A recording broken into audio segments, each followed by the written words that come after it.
Hello and welcome, everyone. Thank you very much, Suzanne, for your beautiful music once again. At this time, I'd like to invite Reverend Schulman to light our chalice and give a reading. Be lambs unto yourselves, be your own confidence. Hold to the truth within yourselves, as to the only Lamb.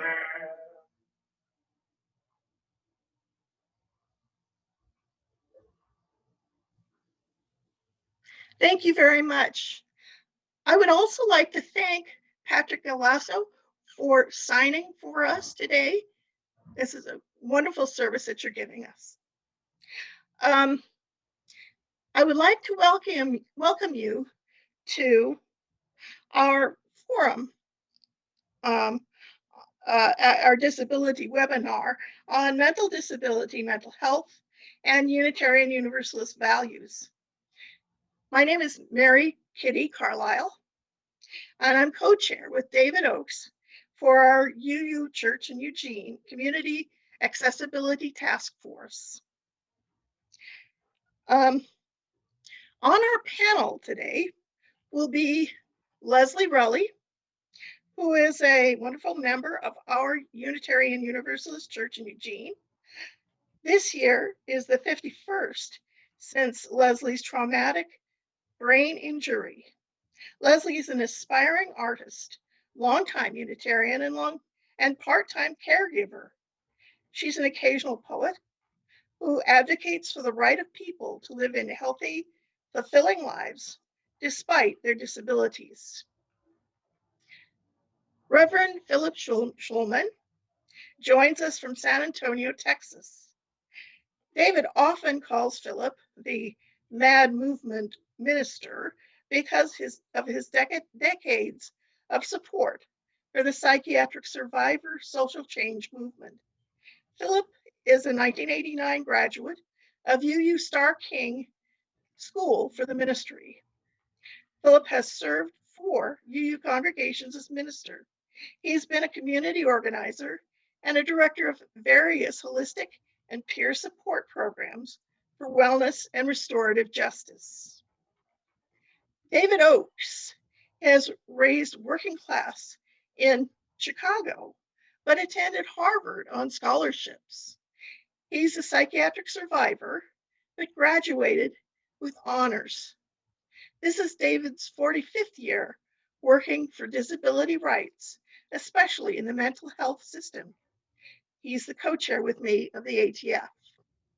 At this time, I would like to turn it over to our panel and let them give statements. And thank you very much, Mary or Kitty. Thank you very much. It's wonderful being co-chair. Deborah will repeat me. I'm going to repeat David at his request. And let me say, Mary, thank you so much. And let me say, Mary, thank you so much. And Deborah is a super duper amazing partner. And Deborah's my partner. Yeah, you're funny. Well, Leslie, meet Phillip. Leslie, meet Phillip. Two of my best, closest, wonderful friends in my life have never met. Two of my best, most wonderful friends in my life have never met. Reverend Phillip Reverend Phillip and Leslie. Both traumatic brain injury survivors. Traumatic brain injury survivors. And also longtime Unitarian Universalists. And also both longtime Unitarian Universalists. So, oh wow, I feel like I'm in the same room with you two. Deborah and I both send our virtual hugs. I feel like I'm in the same room with you. Deborah and I send you both our virtual hugs. Wonderful. So, Leslie, you can unmute yourself. So, Leslie, you can unmute yourself. We often see Leslie at our brick and mortar church. We often see Leslie at our brick and mortar church Here in Eugene. here in Eugene. Hi, Leslie. Hi. So, we're only briefly going to talk about 51 years ago. So, do you want to briefly talk about 51 years ago? So, briefly tell us what happened. So, briefly tell us what happened. Okay, 51 years ago in 1970, I was a student in Poughkeepsie, New York, in middle school, and I was crossing the street to go swimming, Route 9, and I got hit by a panel truck, got left in a 21-day coma, and I went through the whole recovery of traumatic brain injury back then. But since I was young, I was very lucky to recover pretty quickly. They say younger brains have a better chance of recovering quickly. So I had to learn how to walk and talk and all that stuff. And I've done quite a bit since then, and managed to go to college and do quite a bit. Worked here and there, and here I am. Also, a wonderful friend, Leslie. Also, a wonderful friend, Leslie.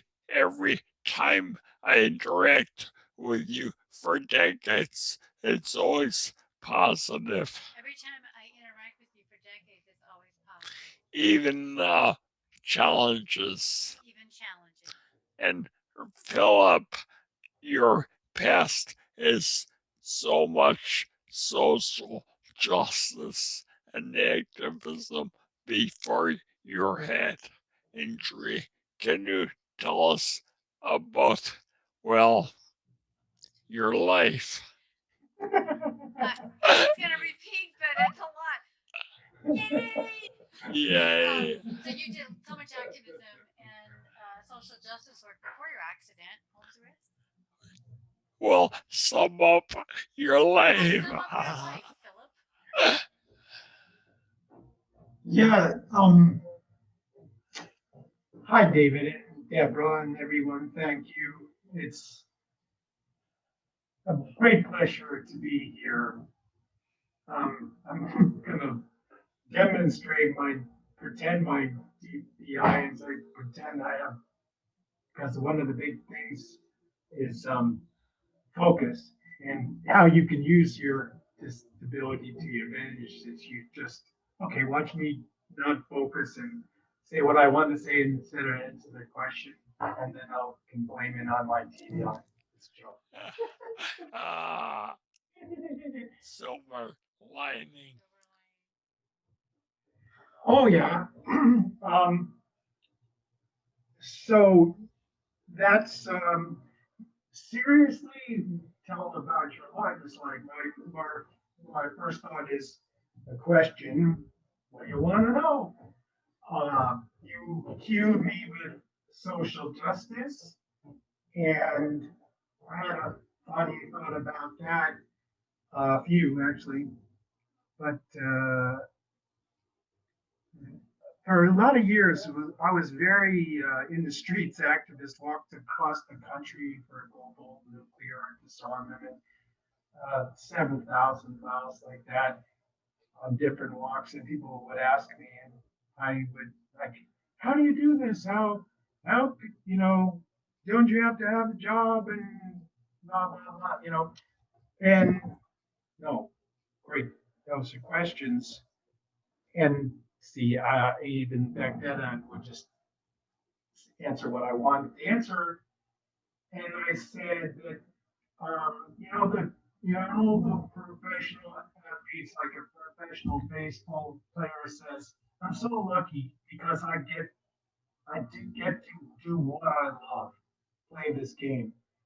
And it's like that with social justice. There's virtually nothing more it's just such a joy. Not every minute, mind you. You've done so much, like walk across the country. That was an incredible experience.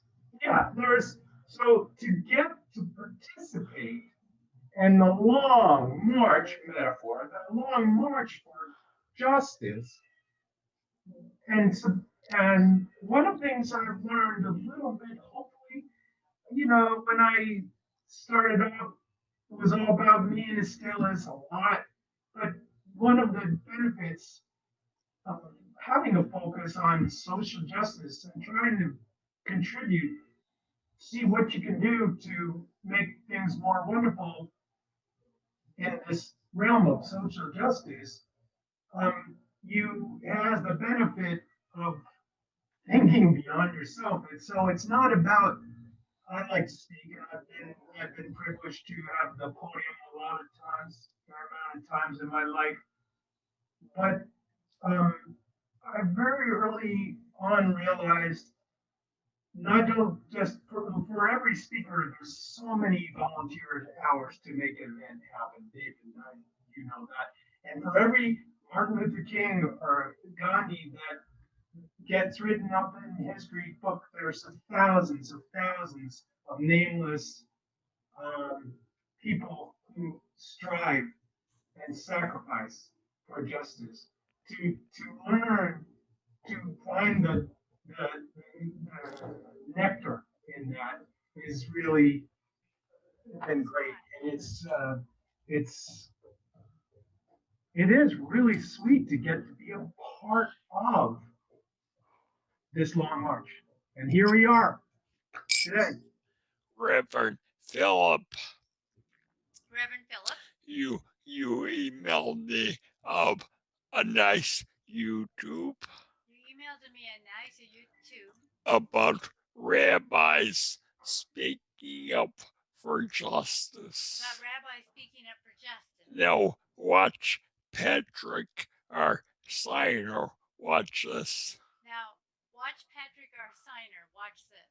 Justice, Justice. justice, justice, justice. Yeah, you put your two hands together. You put your two hands Equality. I love it. together. Love it. Justice. Justice. It's so wonderful. Both of you have been uplifted by Judaism. Can you chat about that? Both of you have been uplifted by Judaism. Can you chat about that? Who, Patrick? No, Philip and Leslie. Yes. Well, I'm jumpy here. First off, I want to say that it wasn't just the rabbis, or there was two of those rabbis in the video in St. David that were part of the contingent of 13 rabbis that were nonviolent civil disobedience with Martin Luther King. Yes. I believe it's 64, and they were my rabbis. They were the two of the men have had the big impact on my life. My rabbi from growing up in New Jersey, and my rabbi from Eugene, and then I remained connected with for very years. And basically, we kept a global focus, but I've learned that really any change that's worthwhile comes from building relationships. And there's a couple examples. Is that Judaism? I'm Jewish. It's still going on. I don't know. Leslie, you hopefully can feel that better than me. Oh, how about you, Leslie? How about you, Leslie? I'm not sure what the question is. Well, like any kind of topic about spirituality, I asked Phil about Judaism. Any question about spirituality? I asked Philip about Judaism. I don't have a lot of experience with Judaism. I'm afraid I've never actually been to a synagogue. I probably should visit one. I've had a lot of Jewish I've friends. only been once. I've only been one. Yeah, it would be You good. know, one spiritual link we have, Yeah, one spiritual link we have. the Unitarian Universalist Church The Unitarian Universalist Church. Yep. Yep. challenged the Nicene Creed. Challenge the Nicene Creed. Get this, I read the history of the Nicene Creed. I read the history of the Nicene Creed. When Constantine enforced that, When Constantine enforced that, they said, if you do not believe this, if you do not believe this, you are evil or you're insane. evil or insane. Hey, really? Really? So, Leslie, can you tell us how you came to UU? So Leslie, can you tell us how you came to UU? Okay, it was 1978, and I was in college having a pretty rough time getting by, and I was looking for a spiritual home. Looked all over the place and couldn't figure it out. And then I found out about this folk dancing class, and I started going to folk dancing, and I happened to be at a Unitarian church. And then I started learning about their values and felt it was a place where I belonged. So I joined. It was the first Unitarian church in South Bend, Indiana. So that was my beginning, and went to churches since then in Atlanta, Georgia, and back in California and here. So long time Unitarian, moved around quite a bit, but I especially appreciate the feeling of brotherhood and sisterhood in the Unitarian Church that is especially encouraging, I think, for people with brain injuries, because we often feel alone. Yes, Philip, I know you did a previous webinar with us, Philip, I know you did a previous webinar with us. but can you briefly describe your fairly recent traumatic brain injury and recovery? But can you briefly describe your recent traumatic brain injury and recovery? Yes, I will do that. And so I can let go of something when I first say, I put in the comments chat, but I guess only us, we will see that. That since the purpose, one of the key purposes of this committee and this webinar ongoing is for all to keep learning in inclusivity.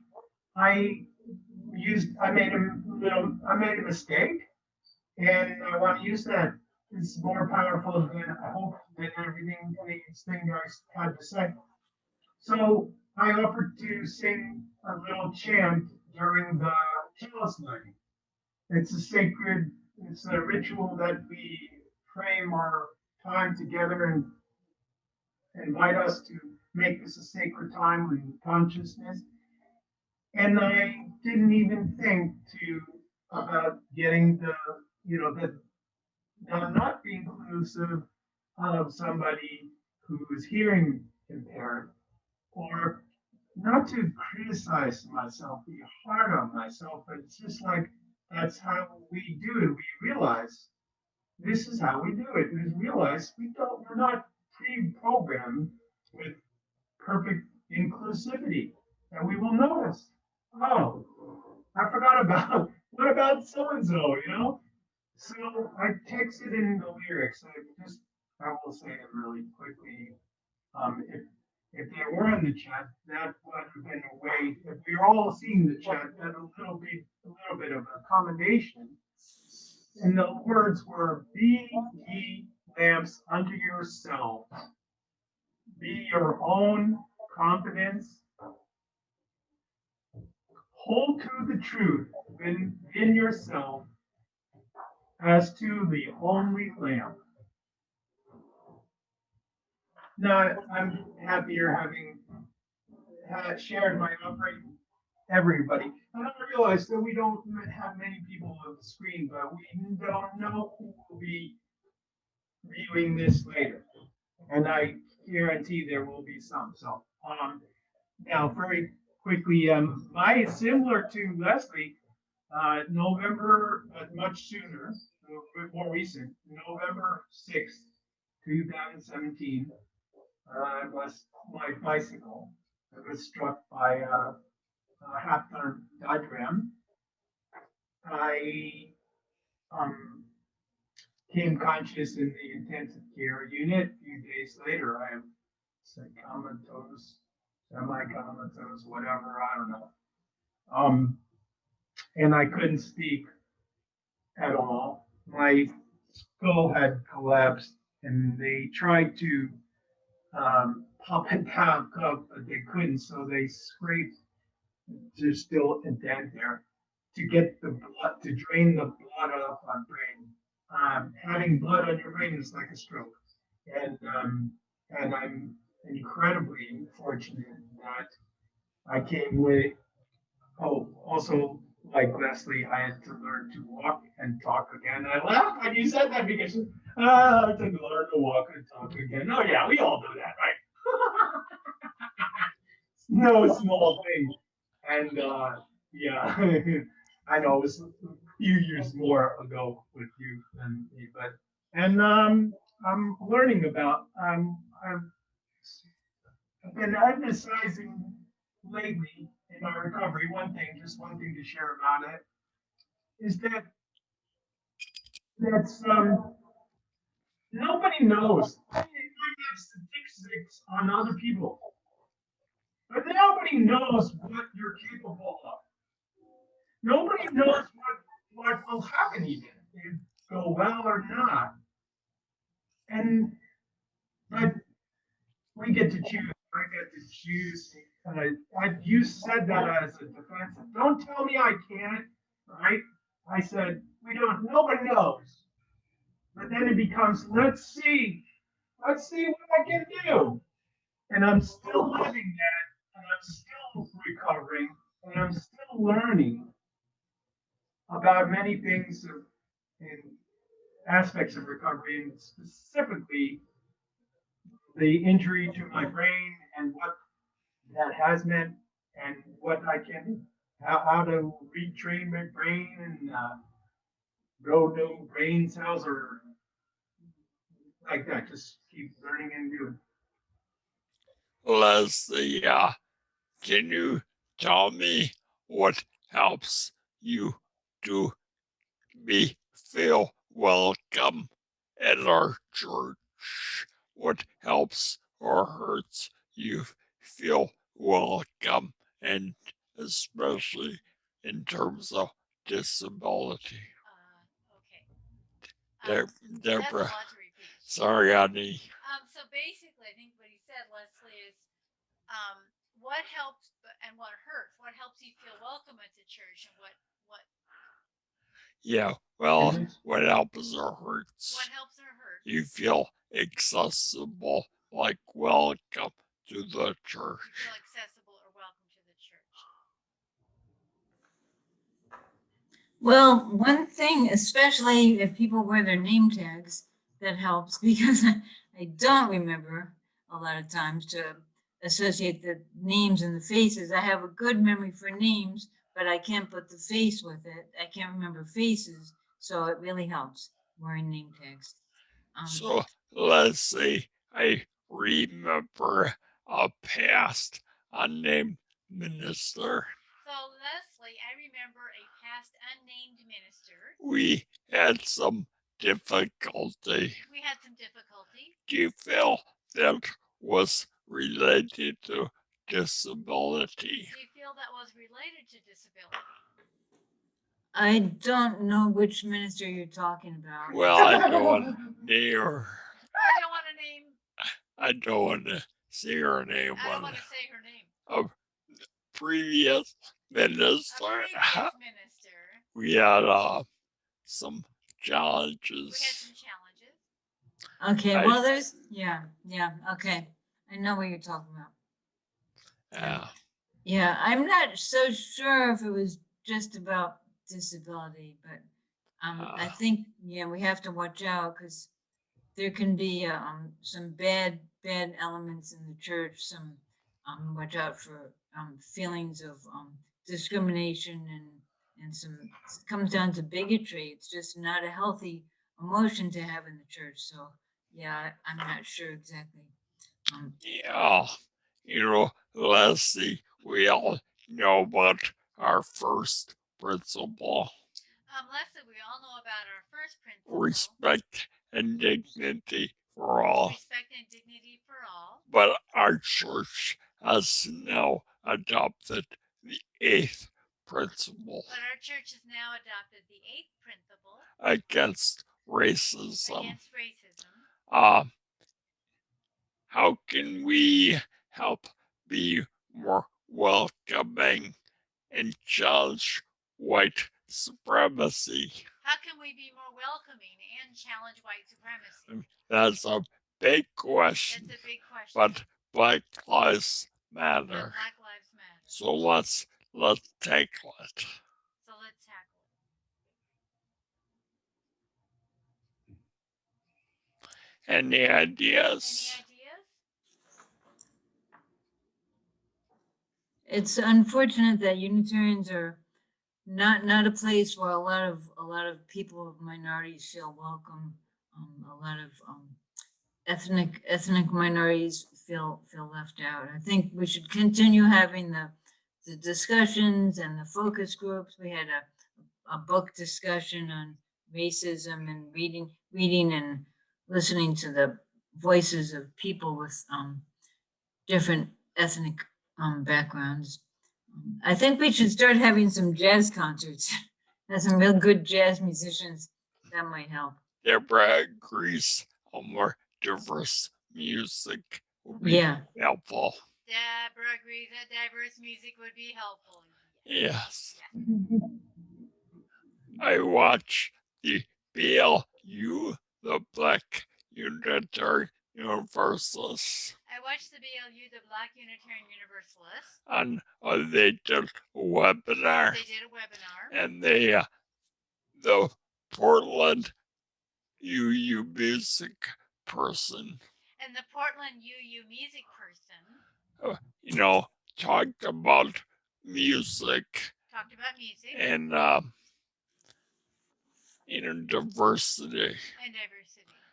So, Reverend Phillip, we got a comment. So, Reverend Phillip, we got a comment. Please get near your microphone. If you could please get nearer your microphone. And talk louder, okay?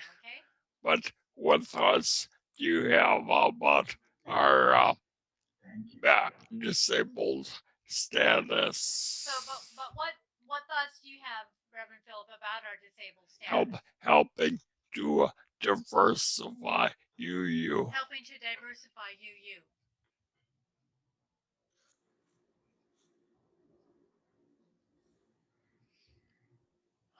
Do you have any ideas? Yeah, I do. We have learned a few things, some important things, and our leadership has always done their best to pass on what we have figured out about what's been working, what we've been told by the various constituencies, including but not limited to people of color, as you say, disabilities, inclusively.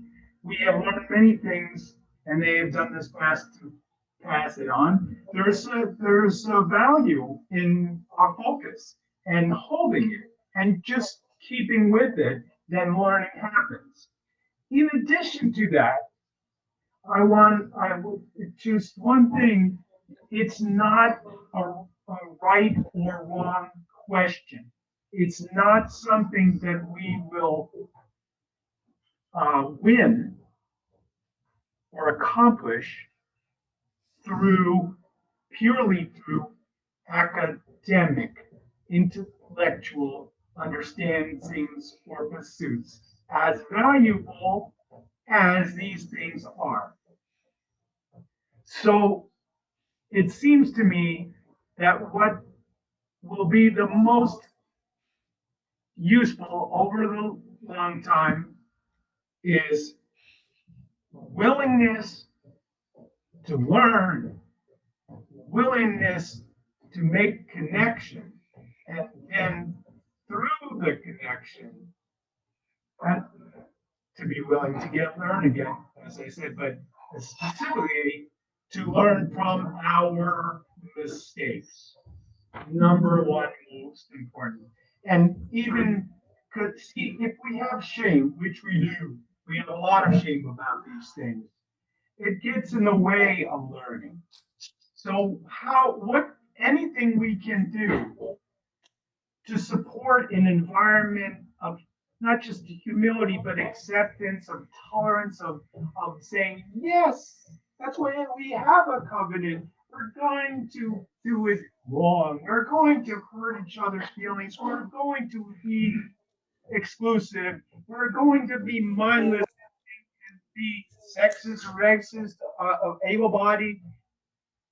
And the question, what makes us Unitarian Universalist, well, not just us, but the curriculum is the congregation. It is the life, religious life. And when we can learn together and taking one more step, that's what I'm offering tonight as the prescription for progress, not perfection.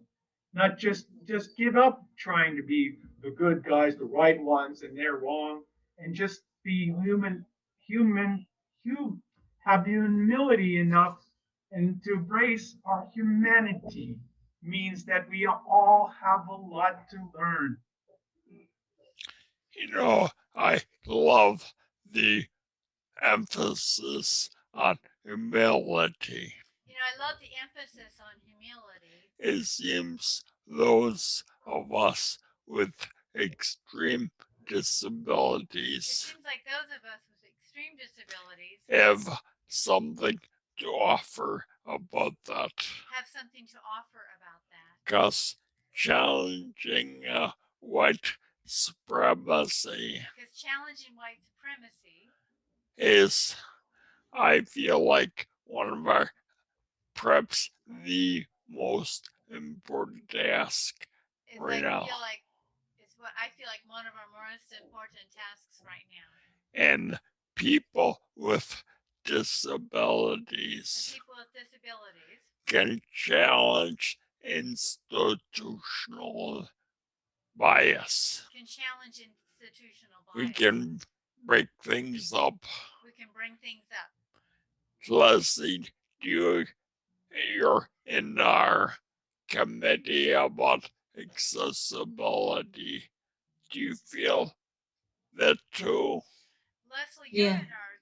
Oh, Yeah. Yes. No, I heard. I understand you. Yes, I do. I feel that we have something to say, and we have a background and an experience of having had to be humble and developed humility and all. And yes, I think we have something we can say. Yes. Leslie, when we talked earlier, there was an interesting question. About the two-way street between mental health activism and mental disability activism. Because a lot of people in the disability movement will say, we're not crazy. We're not like them over there. But meanwhile, radical psychiatric survivors often reject all labels. I guess both of us, both the guys, you understand what I'm saying here? Both of you, do you understand what I'm saying here? I mean, really, it's about choice. Really, it's about choice. You use the word choice. Do you use about choice? Can our movement be about choice? Can our movement be about choice? Do we have a room for people who call themselves mentally disabled? Do we have what? Do we have room for people who call themselves mentally disabled? Do we have room for people that call themselves mentally disabled? And also reject all labels. And also reject all labels. Do you understand? Do you understand what I'm saying what here? I'm saying? What thoughts do you have about that? What thoughts do you have about that? Well, first of all, I've known quite a few people with brain injuries over the years, and there's people don't consider themselves to have as much of a mental disability as a physical disability, so they're really intertwined. On the one hand, it is a mental disability, and it is both. It's actually both. So a lot of the problems are, vision and balance and coordination and a lot of physical. It just affects your entire body. So it's both mental and physical. But Leslie, what about trauma? But Leslie, what about trauma? After my accident, After my accident, I had months of nightmares. I had months of nightmares. Almost every night. Almost every night. I thought I was falling. I thought I was falling. I mean, many people with brain injuries must have trauma. Yeah, I think the PTSD is probably just about everybody that goes through the traumatic brain injury and has to go through the medical system has PTSD. Yes, in fact, my psychologist, yes, in fact, my psychologist, John Bundy, is in our church. A blind, disabled psychologist. And he helped me a lot on PTSD. Phillip, do you have thoughts about building this bridge? Phillip, do you have thoughts about building this bridge? I have so many thoughts. I hope I can focus and get just even one of them out. And one, again, I want to be the change. So excuse me for going off topic for a minute and use myself an example.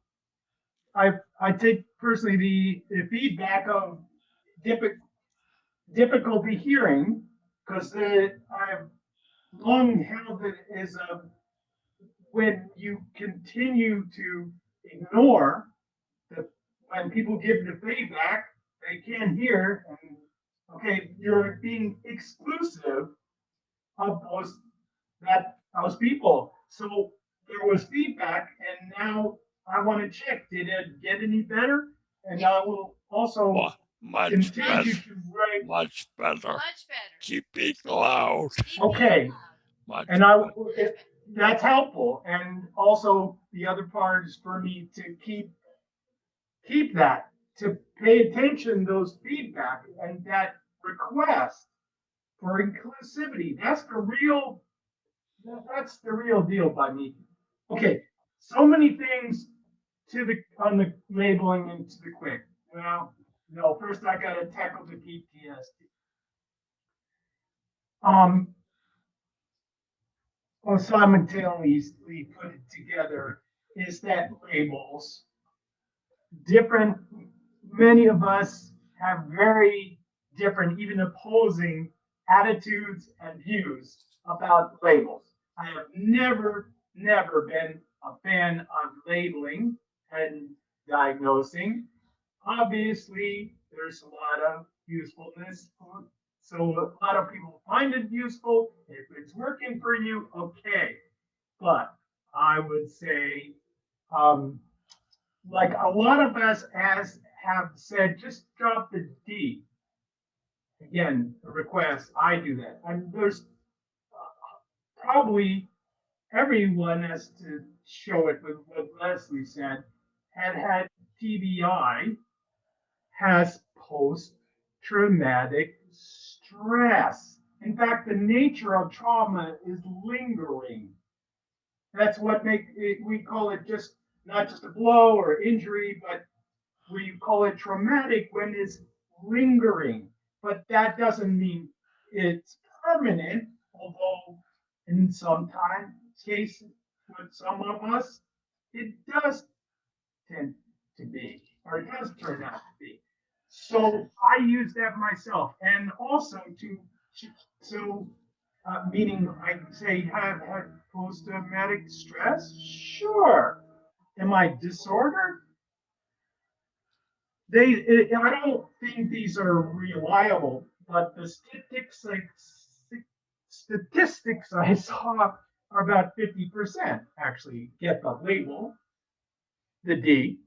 But I'm saying happy middle, or where I'm coming from, there's a reality to this and many labels, but let's allow self-definition. Let's not put people in boxes and think we have them. We know who they are, what they are about, and what it's like because we have the label. So launching in a little further on this, for example, the specifics of brain injury, we can say, oh yeah, I know about brain injury. People have DBI or they're like this. Okay, first off, it's been very useful for me, and I've been continuing to learn about what we learned about how the brain works. So, what part of the brain, where was the blow? What got injured? And it depends, and how much of a blow.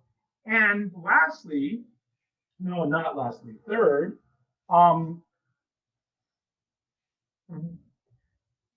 what happened before that? By what I mean by that, any problem that I have as a result of my injury, of being hit by a truck, just about none of them are completely new problems. They all are problems I had before that the trauma exacerbated or increased, sometimes dramatically. But they're human problems. Like the problem of, I forgot what I was going to say. Okay, 3 things that, the 4th one is the unknown. And holding this, what it's like and what will happen. I didn't really answer your question. Sorry, Devin. It's related, but it's individual and allow for the person that you're thinking about or is presenting themselves to you, allow them to be your authority on them. They're the expert on them. Listen to them about them. But in terms of the discussion about labels, and we started this on a pre-call, David, and I loved it, and what came out is that is a Lima Paradox here, because I love how this came out. It's like we're human first and foremost. So a lot of times in human rights where one is saying, we're human, we're the same as you. Don't put us in a box. Don't make us different. We're separate. I'm not mocking that. It's really, really important. But a lot of times it's the exact opposite. When you want to say, we have this what's happened to us, or you don't know what it's like for this to be in my shoes, so I'm different, Right. So we're the same, we're different. That's the human experience to some extent. Right. So how do you deal with that? I'll answer some of the more when I talk about our UU tradition and go back. I'm pointing to use Leslie to how it ties to Jewish tradition too, in terms of how do we hold the truth, the sacred. And I'm suggesting that in the UU, the person, each person can be held as a unique manifestation of the divine, this mystery of life. No, I realized that you two maybe have questions for each other. I realized you two might have questions for each other. Leslie, meet Phillip. Leslie, meet Phillip. Phillip, meet Leslie. Phillip, meet Leslie. Do you have any questions for each Do you have other? any questions for each other? Think about that.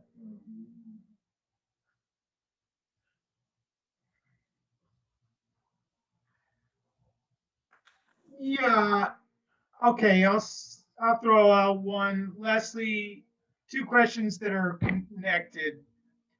If there was one thing you wanted to be known, for us to know you, or to be known about the good, the bad, the ugly, all of it, about what it's been like, what's the one thing that you would share? And I forgot the second, it'll come back to me.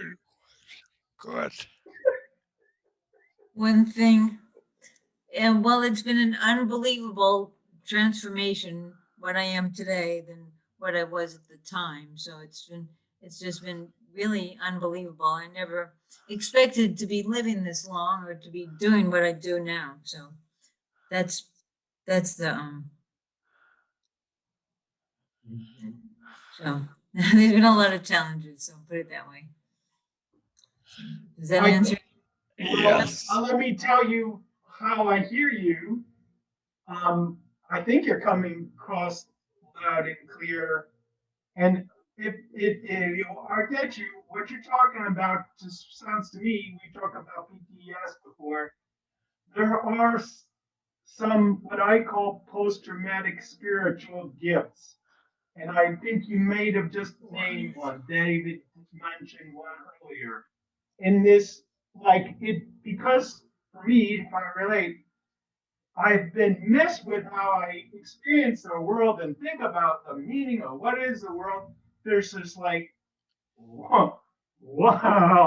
I mean, it's amazing. How did I get here? That kind of variations on that, where you can live without maybe less likely to take things for granted and something like that. Yes. Yeah. Yes. Definitely. Yes.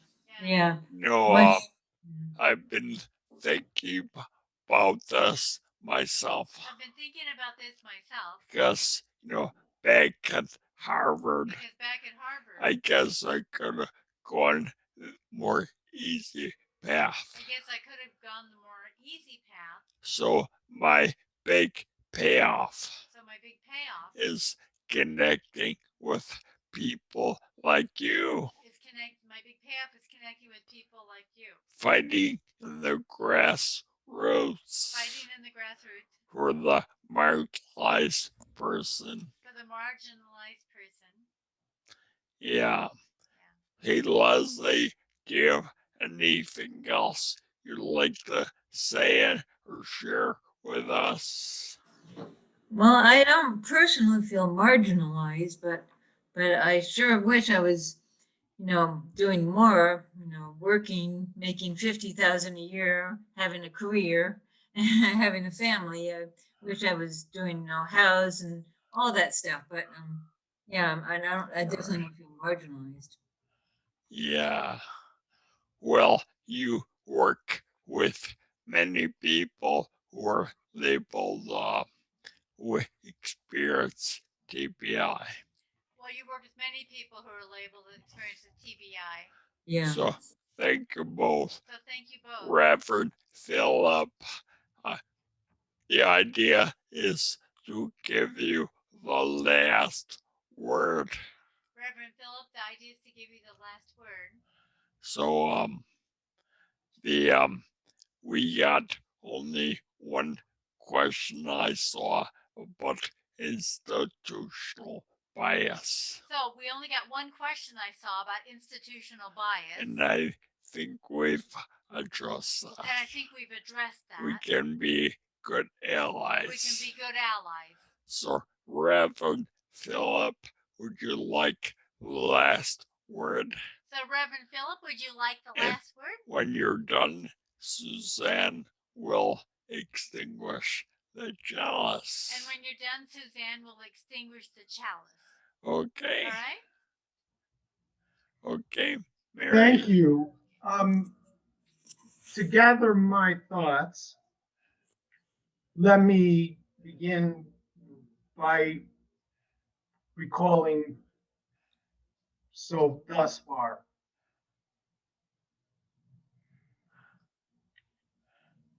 Because what I'm remembering from our conversation so far is, well, what I have tried to say so far is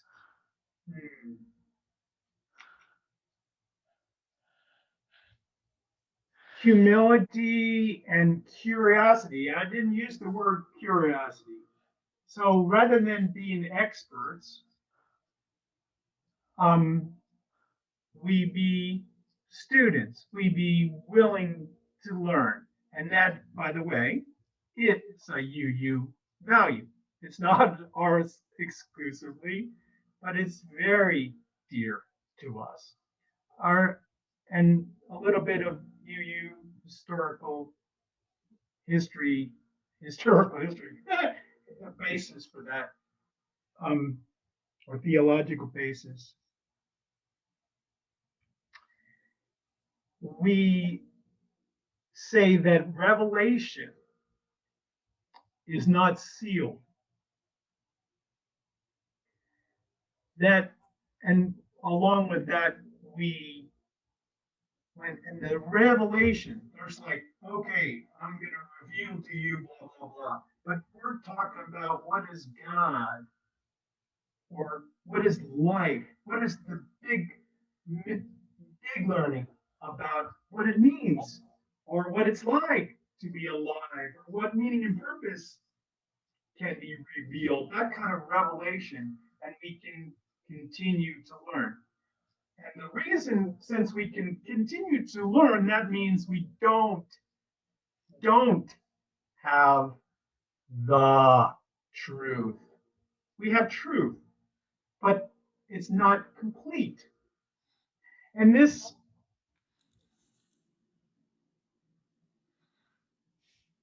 I'm reminded of the Declaration of Independence, the phrase, toward a more perfect union.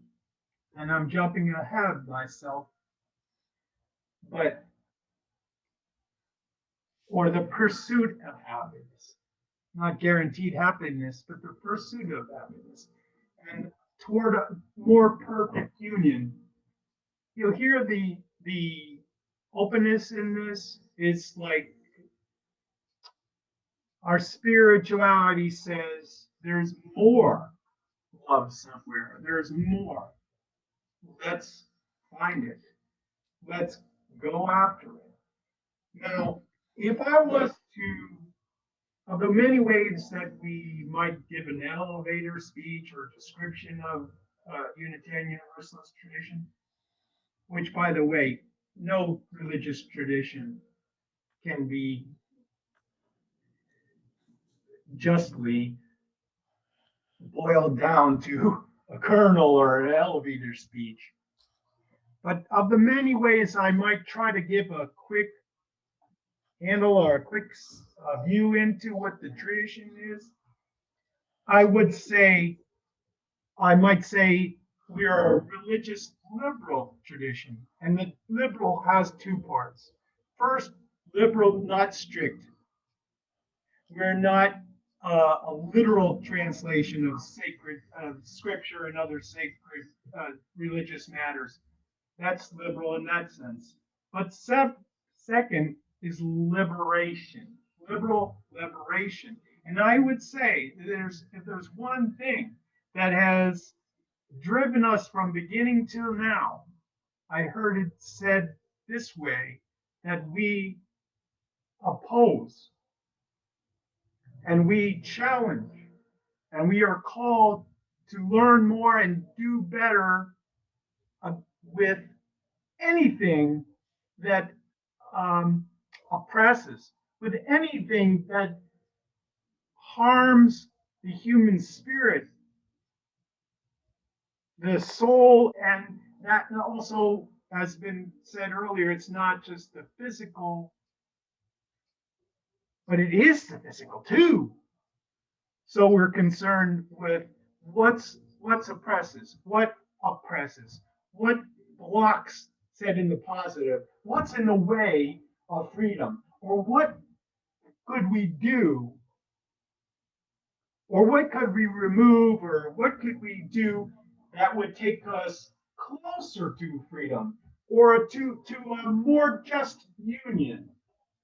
This, by the way, is very soundly in the prophetic tradition. And this your link here to Leslie, to Jewish tradition. Many Unitarian Universalists that not really that interested in Jesus don't spend much time knowing how these Christian roots of Unitarian and Universalist, those Christian denominations where they continued, that they too have roots in Judaism. And David alluded right to one of them.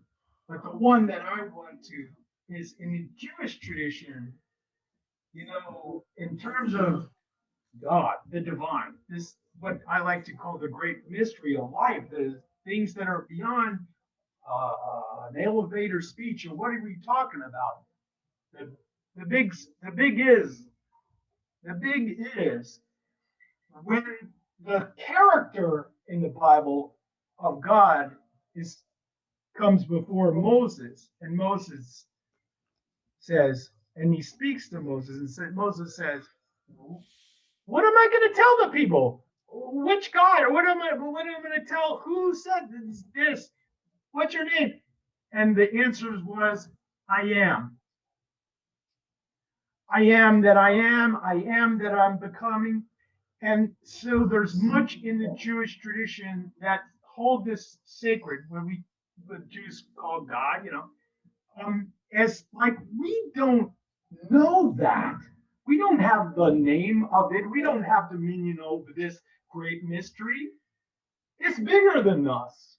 Thus the humility. And in Unitarian Universalist tradition, again, I think our relationship to the truth and to the growth and learning and spirituality, it is most accurately, or should be, one of realizing we're not clueless, but we don't have the truth.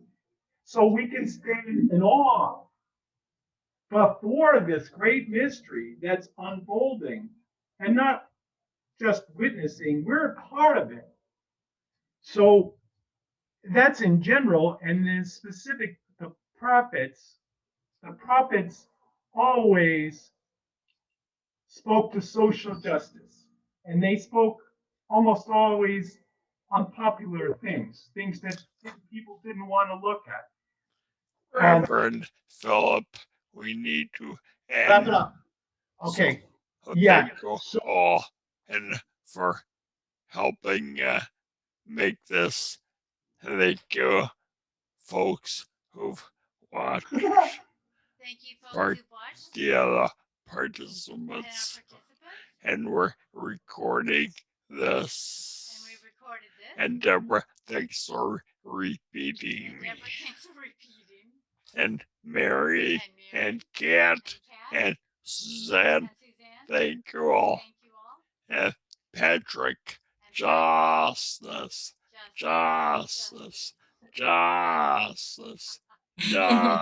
Love it. Thank you, Mary. Thank you. Thank you. Take care, folks. Okay. Suzanne? Yes. Lead on. We extinguish this flame, symbolic of love and justice, and let its light continue in our hearts to remember, appreciate, and contemplate the understanding we come away with today. I'd like to remind everybody that the Access Committee meets on the last Sunday of each month. And in months that have a fifth Sunday, we have a forum like this one. And if you'd like to join anytime, just let us know at access@uugene.org. Thanks. Thanks. Thanks. Thanks. Thank you, everyone. Thanks, everyone.